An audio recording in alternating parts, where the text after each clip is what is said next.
South Korea's rise was no accident. It was driven by two powerful yet distinct forces.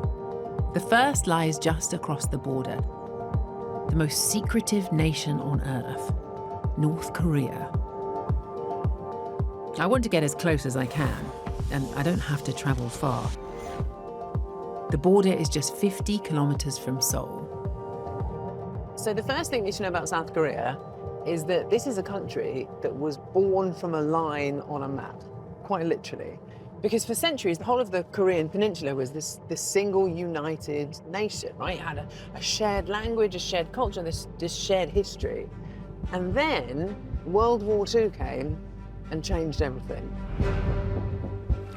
For 35 years, the entire Korean peninsula had been under the harsh rule of the Japanese. When they surrendered at the end of World War II, it liberated Korea. But it left a power vacuum which caught the attention of the Americans and the Soviets. And that's when the real trouble began. They came up with this temporary solution where they would each take trusteeship of a different part of the country. So the Soviets would take the north and the Americans would take the south. The question was, where do you draw the line? That decision fell to this guy here. This is Charles Bonesteel. At the time, He's this mid-ranking US colonel. He's never been to Korea. So he takes a look at the map and he's like, okay, well, you know, there aren't any very obvious geographical markers here that I can use. So instead, he just picks the simplest solution possible. We've got this line here, the 38th parallel, the line of latitude, and he just goes with that. it was a terrible place for a border. It crossed 12 rivers, 6 railway lines, over 300 roads, and separated countless families. It was only supposed to be temporary, but then these two governments formed, and these two very different ideologies took hold. US-backed capitalism in the south, Soviet-backed communism in the north. Each one claimed to be the one true Korea. And then, in 1950, the North invaded, starting a devastating war. With American support, the South pushed them back. After 3 years and around 5 million killed, an armistice was agreed.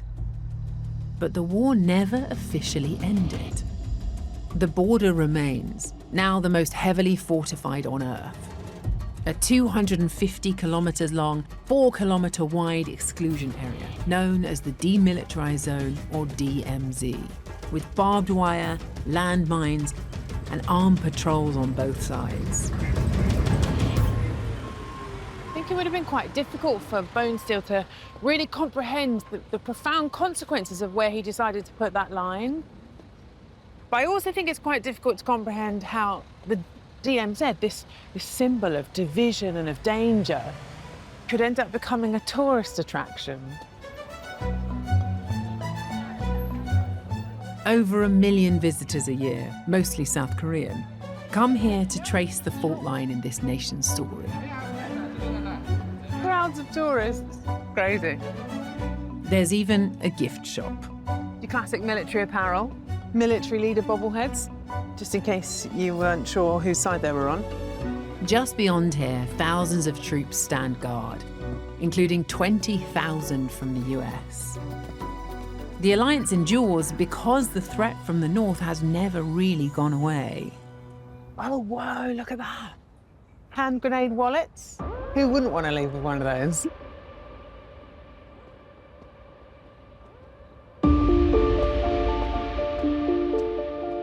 Just up the hill is a viewing platform, where the real-world effect of this boundary is there for all to see.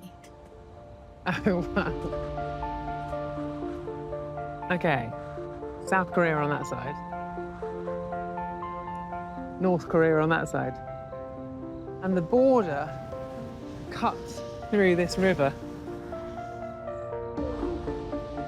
North Korea is a communist military dictatorship that has been ruled by the Kim family for over 70 years. Spot the difference. It's a bit like looking back in time. Since their split, the two Koreas have chosen radically different paths. The North poured resources into its army, becoming militarily strong but isolated, while the South bet on markets and trade and is now rich, modern and thriving. Now, if the war never ended, what's stopping it from flaring back up again? Let me explain. This is a game of chicken. You've got these two cars that are hurtling towards each other, set for a head-on collision.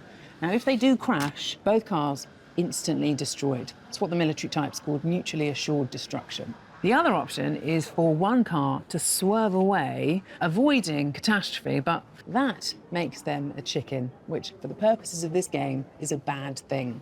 This car loses, the other one wins. Now, if you do ever find yourself in this situation, there is actually a strategy that you can use to your advantage.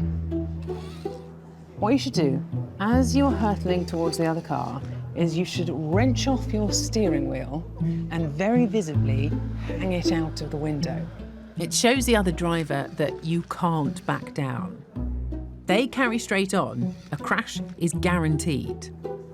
This is a classic example of game theory, which is the study of strategies and decisions that you use when you're facing an adversary.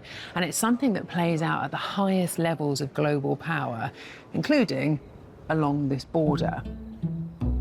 Remember those American troops? They are the broken steering wheel. Because if any of those American troops get harmed, the Americans aren't going to be able to ignore that. They're going to have to come in and back up the South Koreans. And the North Koreans, they know this, which is why they don't invade. Both sides have lived on a knife edge for decades. But the threat from the North only partly explains South Korea's urgency to make its mark on the world stage. Plenty of countries find their neighbours difficult. Few get rich this quick and become cultural icons too. Here, there is a second force at work.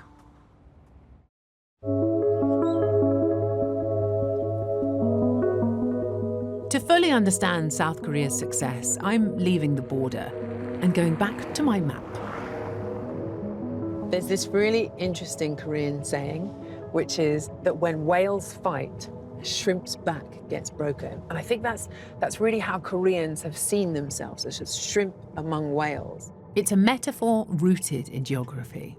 This is the Korean peninsula. You can see it is surrounded by these three giants. It's got China to the north, got Russia, and then Japan over to the east. The thing is that while Korea's geography made it really vulnerable, it also really forced it to have this strong sense of self and a belief that its survival, while it couldn't come down to its size, it would come down to its sense of identity.